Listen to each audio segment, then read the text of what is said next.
Hello, welcome to the Zend Out IGTV. My name is Erin from Team Zend Out, and I'm here to share with you a bit about the energy of Aries and Aries season.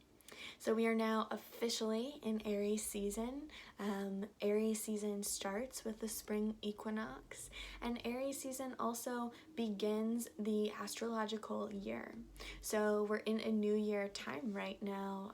The spring equinox marks the new year astrologically, and one of the things that I love to think about here is how many opportunities we have throughout the year for a new year, for a fresh start, for a new beginning, when we step outside of just the Gregorian calendar. So we have a new year energy every month with each new moon. Of course, in January with the Gregorian calendar, in March with the astrological calendar, depending on your practice with the Witch's New Year at Samhain or winter solstice. There are so many opportunities for us to get a fresh start, which is really beautiful. And Aries brings that energy. So Aries is the first sign of the zodiac, and it's a fire sign. It's like a spark, it's like a match being lit. And I just want to honor that you might not be feeling that energy so much right now, and that's okay. We're all going through it collectively, and so if you're not feeling this sort of fiery energy, that's totally okay. You know, honor yourself, honor your body, and trust that the energy can show up in so many different ways. It's not always like exactly what I'm saying, and it can be different for all of us. So just keeping that in mind, you know, take what works for you, leave what doesn't. If something doesn't feel right in your body, then it's not right for you. That's perfect. So a little bit about Aries.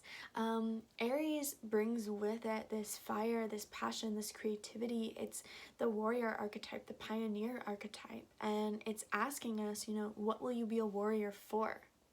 Where are you ready to be a pioneer in your own life, leading the way for all of us? This sign invites us to tap into our bravery and into our courage to go it alone and to go forward in the direction of the life that is calling us.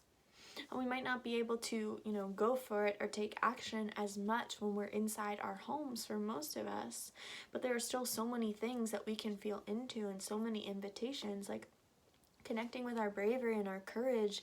You know, that's not something that only happens outside the home. We all need that now. And we can use that for so many ways. We can use that to really help us. Aries also brings this independent energy, this impulsive energy, and as someone with an Aries moon, I know that more than anyone. My Aries moon has brought me to so many places and situations and experiences that I would probably have never had if I had really thought about it, but that ended up being so magical and so beautiful and helpful. So I love that about Aries.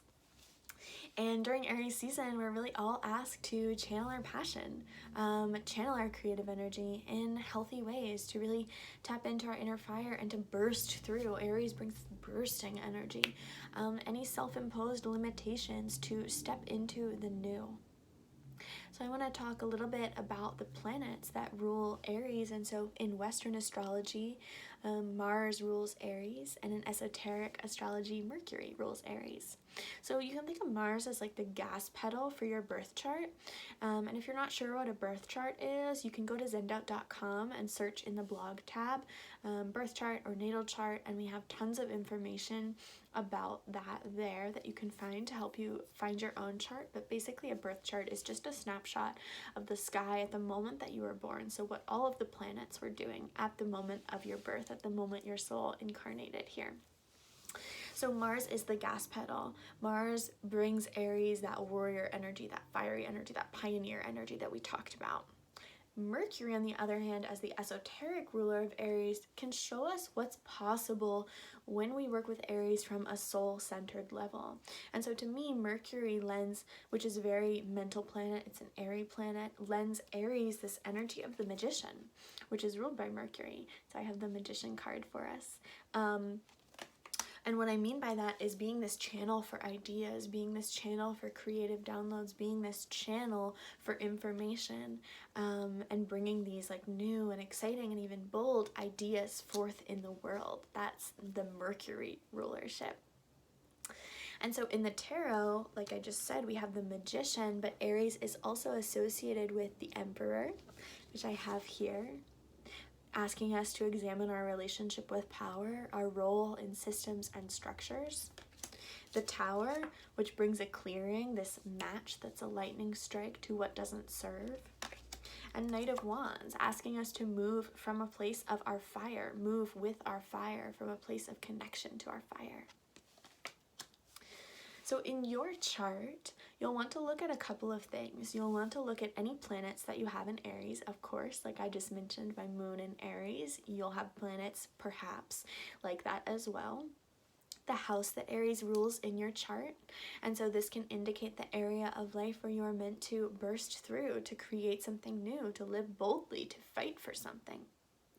And your first house, which is the Aries house. So the sign that rules your first house can just add another layer of understanding, indicating how Aries themes show up in your life. And so I would recommend taking a moment to ask your oracle or your tarot deck, how is Aries energy showing up in my life right now?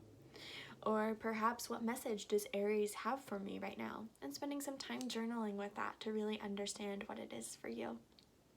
I hope you're all doing well. Comment below. Let us know your placements. Let us know what planets you have in Aries, how you're relating to Aries right now. We would love to hear. Sending you lots of love always.